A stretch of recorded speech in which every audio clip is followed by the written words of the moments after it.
The island that shouldn't exist. There's an island off the coast of Japan where the ocean never sleeps.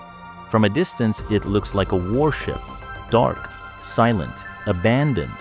But this isn't a ship, it's a city. A city that once held thousands of people, now completely empty. No voices, no movement, only wind and echoes. This is Hashima Island, and this is what happens when an entire civilization disappears overnight.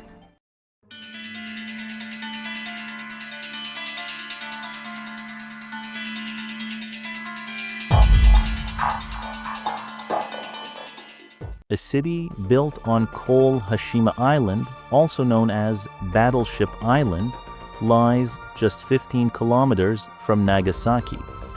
But getting there feels like traveling into another world, because Hashima wasn't meant to be beautiful. It was built for one purpose only: coal. In the late 1800s, Japan was industrializing rapidly. Coal was everything: fuel for ships, factories, and war. And beneath this small rocky island, there was a massive reserve, so they did something extraordinary. They didn't just mine the island, they rebuilt it. Concrete walls were raised to fight the sea. Buildings were stacked tightly, one against another.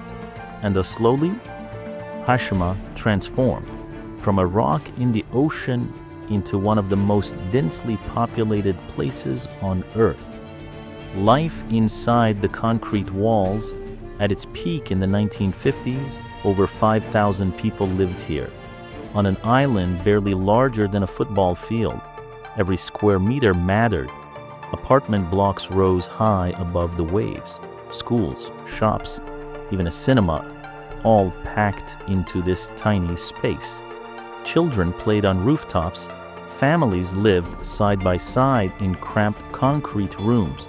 From the outside, it looked harsh, but inside, there was a life, routine, community, normality, except for one thing: beneath their feet was darkness.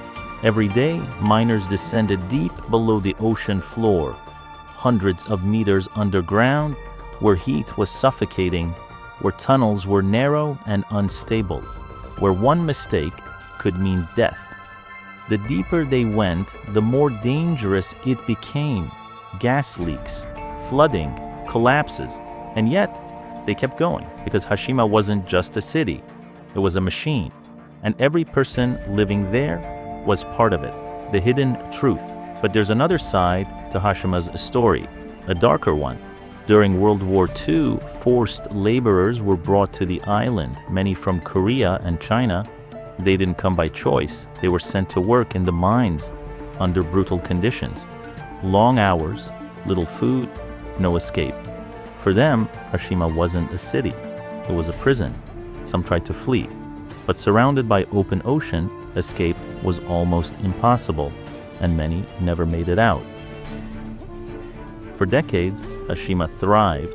Coal powered Japan's rise, but then everything changed. Oil replaced coal, faster, cheaper, cleaner, and suddenly Hashima had no purpose. In 1974, the announcement came. The mine would close within weeks. The population vanished. Families packed their belongings. Children left their schools. Doors were shut. And just like that, a city of 5,000 people became zero. No one came back, no one stayed, and Hashima was left behind. Apartments still filled with furniture, classrooms with books still open, objects frozen mid-life. But nature doesn't wait.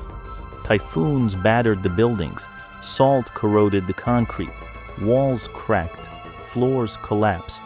What was once a thriving city became a ruin, a skeleton of human ambition. Today, Hashima Island is abandoned, but not forgotten. Visitors can now walk through parts of the island, guided paths, safety barriers. But beyond those limits, the real Hashima still exists, untouched, dangerous, silent. Photographers call it surreal. Historians call it important. Others call it haunted, because when the wind blows through empty corridors, it doesn't sound like silence, it sounds like something remembering.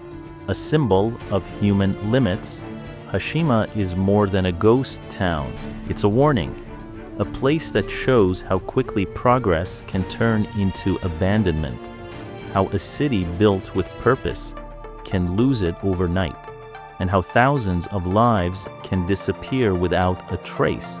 Concrete was supposed to make it eternal, but even concrete doesn't last forever. What remains? Some places fade slowly, others are erased. Hashima wasn't destroyed by war or disaster, it was simply left behind, and now it stands alone in the sea, a reminder that no matter how strong we build, nothing is permanent.